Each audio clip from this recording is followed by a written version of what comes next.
The walls of ancient Sparta were said to be made not of brick, but of men, and like many things said about the Spartans, this is almost as cool as it is misleading. By the classical period, Sparta had earned a reputation for its brutal training program and singular focus on producing the best warriors possible. So women exercised rigorously to bear the strongest Spartans, and those boys began their training at age 7. The military machismo is palpable. Then, in 480, came their crowning achievement of defending Thermopylae to the death against Persia and ousting them for good the following year, and so the myth of Spartan excellence was set forever. Sparta's actual battle record is less impressive, but the badass fear no death vibe was enough to convince most of mainland Greece to join the winner's circle and ally with Sparta's Peloponnesian League. For a century and a half, Sparta was the dominant polis in Greece, defeating even the Athenian Empire in a 30-year war. But all this power and influence translated into shockingly little. By now, Spartans had long tired of artistry or literature and never cared for outside trade or shiny architecture. Sparta was and would remain 4 humble villages in a valley between the mountains of Laconia whose primary exports were pithy quotes and violence. So maybe they had no use for walls because of their buff hoplites and naturally defensive terrain, but perhaps Sparta's best armor was its glory.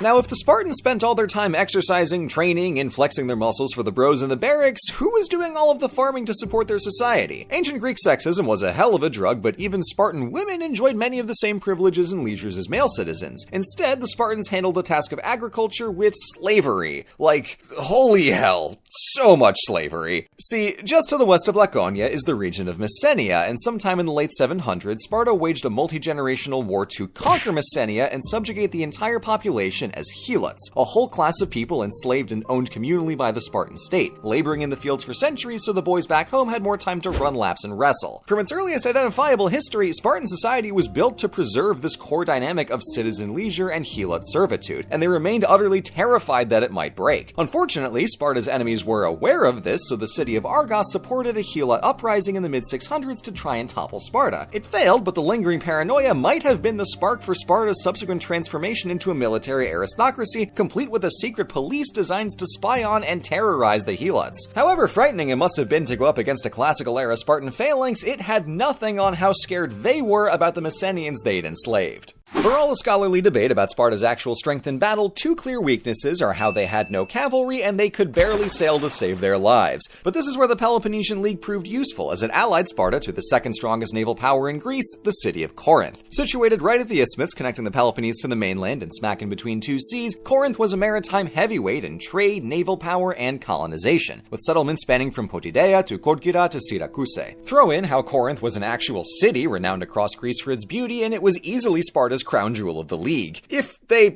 cared about that kind of thing. Naturally, Sparta really just wanted Corinth for their ships, because that was their only shot at standing up to the fleet of the Athenian Empire. Unfortunately for Sparta, 2 Corinthian colonies got into trouble with the mother city by allying with Athens, setting off the diplomatic fuse that would draw Sparta and Athens into their giant awful war. Even worse, Corinth's second best navy in Greece couldn't cut it against Athens, as they got clowned on at the Battle of Naupactus in 429. Sparta's only relief came in 407 when they got a massive pot of gold to fund a fleet and finally kick Athens' ass, courtesy of the Persians. A little scandalous, but Sparta was too pragmatic to let cultural sympathy override a good strategy. Some Greek cities seems destined to not exist. See, when war finally broke out between Athens and Sparta in 431 BC, the Spartans' plan for a quick and easy win was to besiege the city, burn the countryside, and either starve them out or bait them into a losing battle. But Athens had the naval convoys to keep the city well fed, and the restraints to not run outside their walls and get immediately flattened by a Spartan phalanx, or so they feared. So in 429, Sparta instead set out for nearby Plataea. It was the site of the final battle of the Persian Wars, and after its destruction, the Greeks rebuilt it and made it into a neutral sacred space in thanks for their role in the victory. However, Plataea was always being menaced by its bigger neighbor Thebes, so ever since 519, the Plataeans had a defense agreement with Athens. Now, when the big war got going a century after, Thebes took the occasion to live its truth and attack Plataea, sending in saboteurs and building giant ramps to scale the walls, but failing to breach the city before Sparta arrived in 429. The Plataeans tried to convince Sparta with appeals to their sacrifice and valor in the Persian War, but those rascally Lacedaemonians insisted Plataea had broken its sacred oath by being too cozy with Athens. So Sparta joined the siege, blockaded the city, and starved them out by 427. Easier to do when they didn't have a navy. While most Plataeans had escaped to the safety of Athens, Sparta smashed the city into pebbles just as viciously as another invader had done some 50 years earlier. Perhaps the biggest obstacle to understanding Sparta is how little they ever explained themselves, so we're left with Athenian and later Roman accounts of the Spartans that exoticize and praise them to Thermopylae and back. But looking looking through their history, we see a pragmatic cruelty pervading their choices. Kill the Plataeans, they're too friendly with Athens. Ally with archenemy Persia to defeat Athens. Any boat money is good boat money. Enslave an entire population of helots to make them farm. It gives us more time to exercise. Beat your kids and leave them to starve. It'll train them into tougher soldiers. Sparta's cruelty was deliberate and calculated not just against its enemies, but imposed on itself. Spartans loved their leisure, yet also chose to make their lives harsher for the sake of their army and state. What strikes me about Sparta are these contrasts, like how individual Spartans have a blasé attitude towards death, be it in battle or childbirth, yet Sparta as a polis was ruled by fear of change, of foreigners and their ideas, of not being stronger than their enemies, and of the helots they enslaved. Sparta and Athens aren't mirror opposites, and they both cut a villainous figure in the Peloponnesian War, but more than any other civilization in the classical world, people's perceptions and praises of Sparta says a lot more about them and their values than it says about the boys in red.